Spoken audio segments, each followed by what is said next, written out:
Ladies and gentlemen, can I have your attention, please? I'd like to introduce to you Blackhart.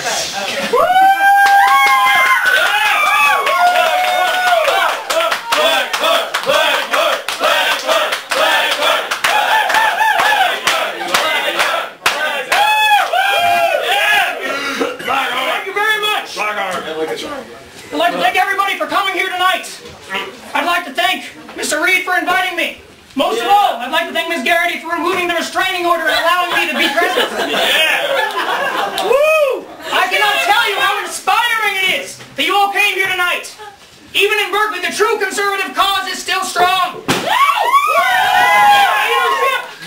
Still providing the leadership that will bring this country out of the marshes that the liberals like the Bush and Clinton administration are bringing us into.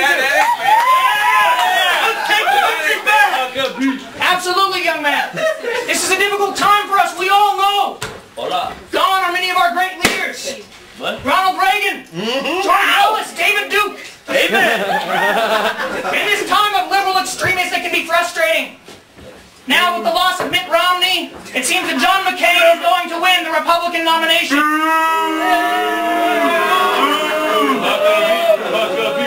This is a crucial moment for our country. And even moderates like Rush Limbaugh and Ann Coulter are calling for an alternative.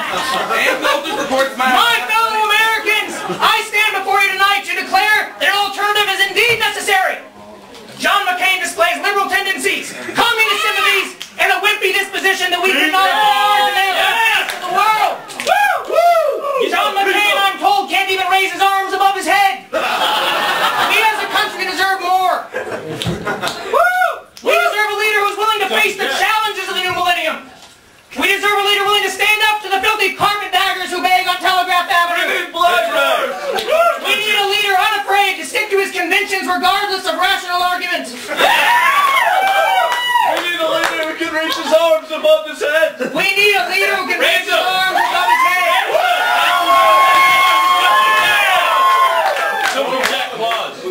Perhaps most importantly, we need a leader who will keep us safe from the hippies, communists, and brown people who are lying. A candidate who is unwilling to electrify the genitals of his opponent is not fit for leadership. I am willing to electrify the genitals of any person, and I believe my record reflects that. We need to be an aggressive nation, have no doubt. Anyone who's been in prison knows that on the first day, you either beat the crap out of somebody or become somebody's bitch. I stand before you to declare I will not be anyone's bitch again.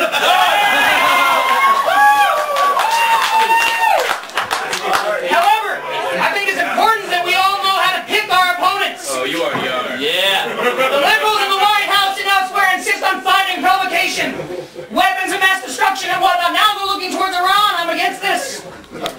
Well, why on earth are we looking for fights? Why are we looking for fights with the most well-armed countries in the world? If that's the plan, why are we invading Texas? You pick a fight on the first day of prison, but you don't go looking for the biggest bruiser in the courtyard. It doesn't make sense. I suggest we need to find a country that can't possibly defend itself. I suggest a Buddhist country, like Tibet. China, because of this action, is now one of the world's greatest superpowers. Kill them all! The rule of thumb, you always go for the meek. You go for people who not only can't, but probably won't defend themselves.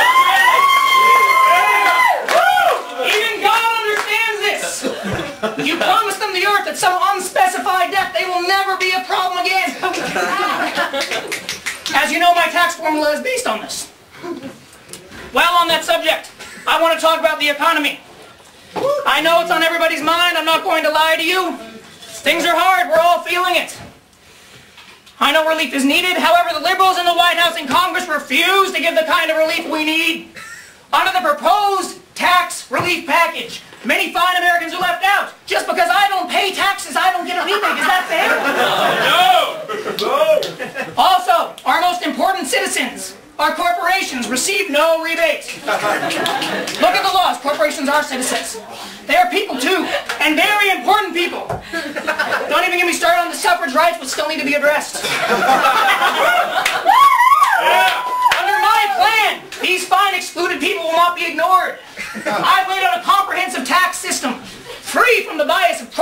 necessity or need.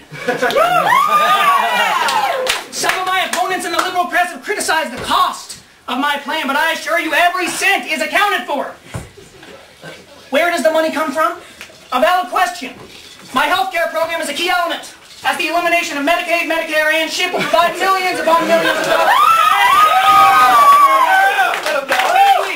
Admittedly, some even in this crowd tonight called that cruel.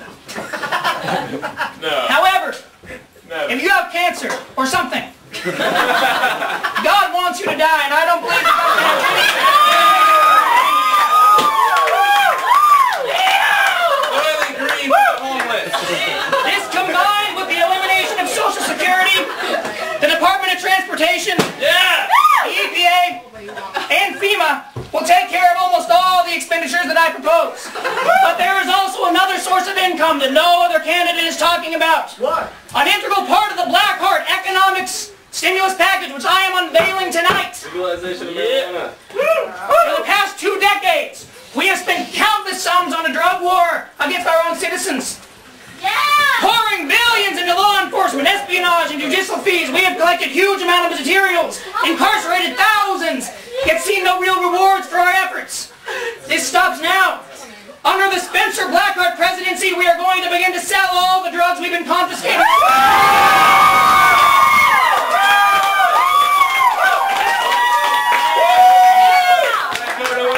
With our present stockpile, we can offer competitive prices and extensive lines of distribution, allowing us to undercut our competition and maintain a high margin of profit.